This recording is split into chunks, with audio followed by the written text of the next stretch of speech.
Hi everyone, this is Teacher Verge of La Union Elementary School. How are you today, my dear pupils?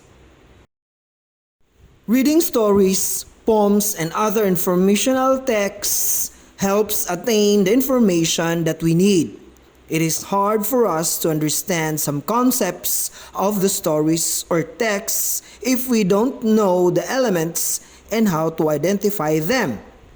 It is very necessary to understand the where, what, who, and why involved in the story or text to acquire proper comprehension. Get ready and let's enjoy reading. After going through this module, you should be able to identify and use the elements of an informational or factual text heard.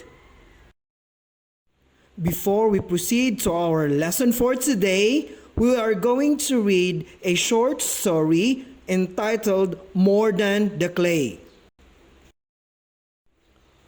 One Sunday morning, May wants to play with clay in the room.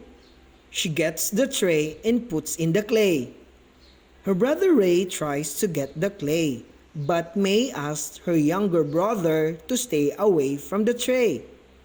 She explains to Ray that the clay might fall from the tray. However, Ray explains to his sister May that he will only play with the clay. He will just borrow the clay to play all day. May gives her half of the clay to her younger brother Ray. Ray is very happy because he receives half of the clay from his sister May. He embraces his sister and thanks her for her kindness. May is also happy for her younger brother Ray and assures him that she loves him more than the clay. Now that we are done with the story, let us answer some of the questions about the story. First question, what is the title of the story? Next would be characters. Who are in the story? Next would be setting. Where did the story happen? And lastly, when did the story happen? Let's go over with your answers. First question, what do you think is the title of the story?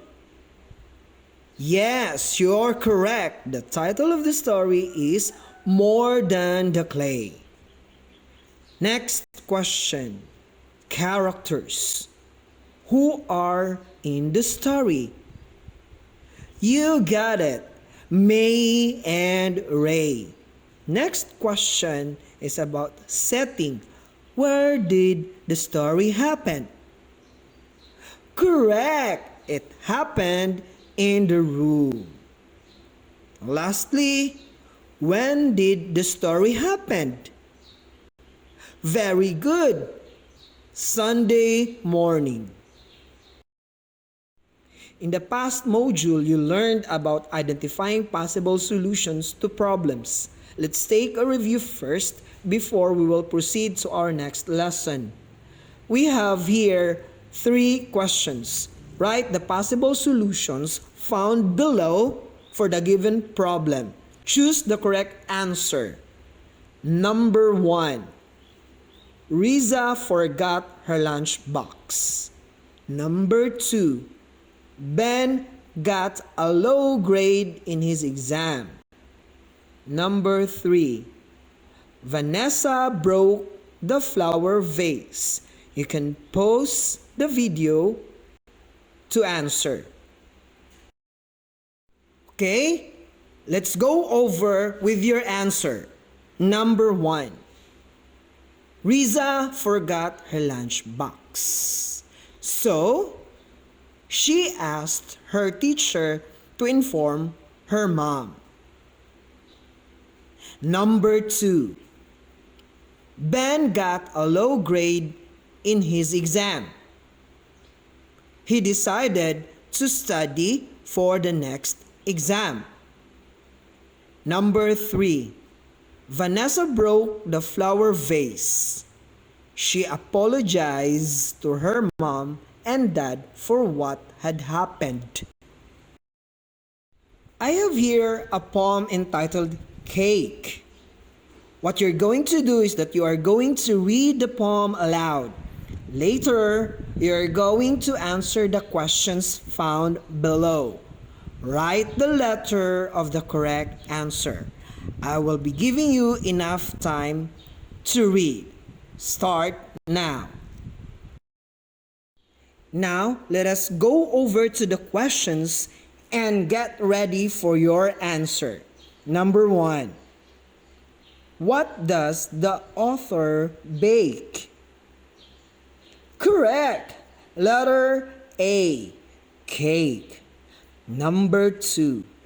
Who wants to take the cake? Correct. Letter B. Mother.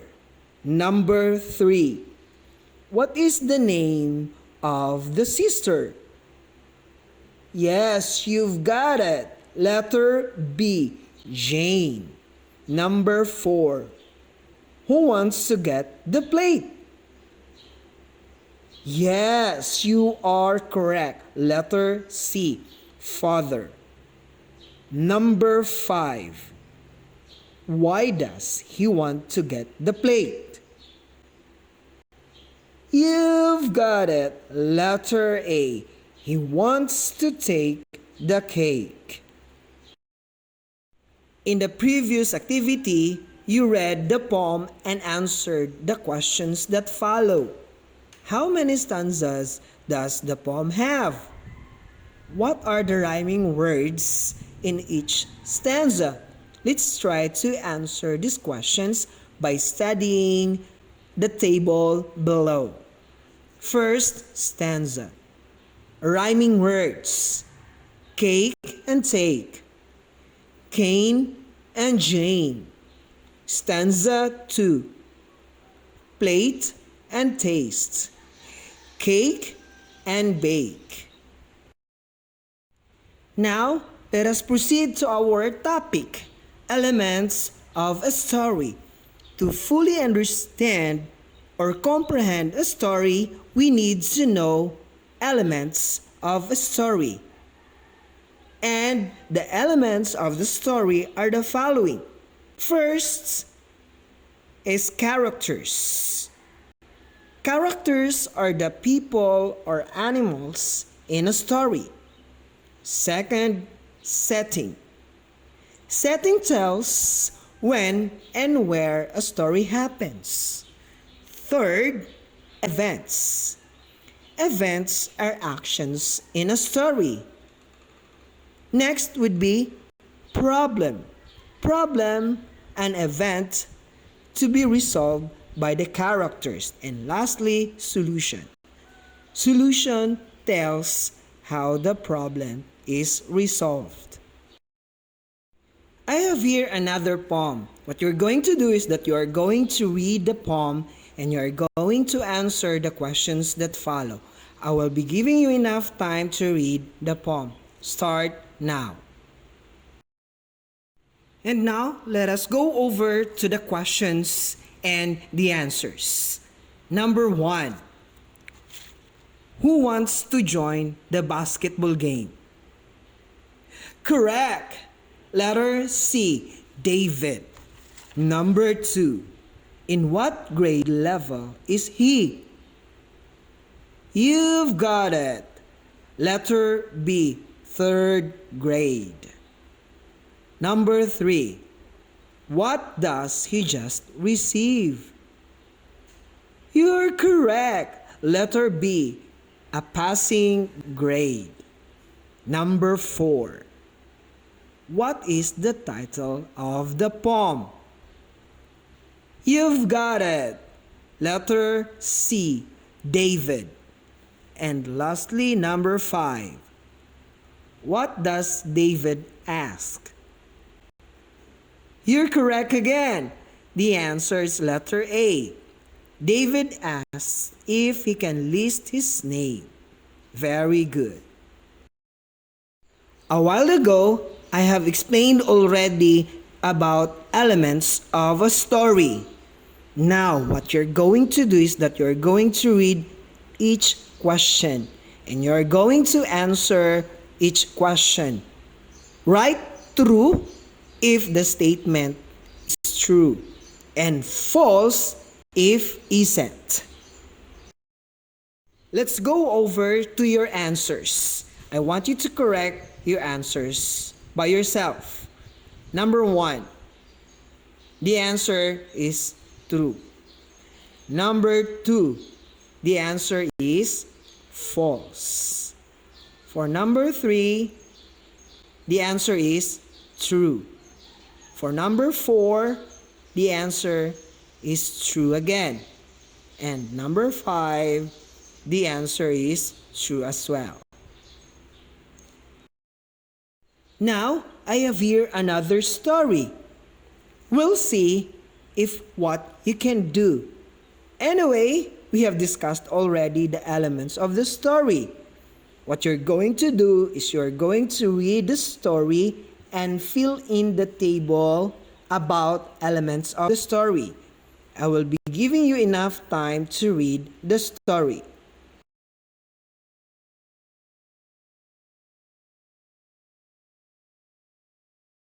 Now that you are done with the story, you are going to answer this table. Number 1 question, what is the title of the story? Next question, who are in the story? Who are the characters? Next question, where did the story happen? And last question, when did the story happen? Let's go over with your answers. First question, what do you think is the title of the story? Correct. The answer is Surprise Gift. Now, who are the characters in the story? Correct. Lucy and Lynn. Next question, where did the story happen? Yes, at Lynn's house. And when did the story happen? Correct! Lynn's birthday. This time, I have another story. What you're going to do is that you're going to read and understand the story. Later, you're going to answer the elements of the story. I will be giving you enough time to read the story.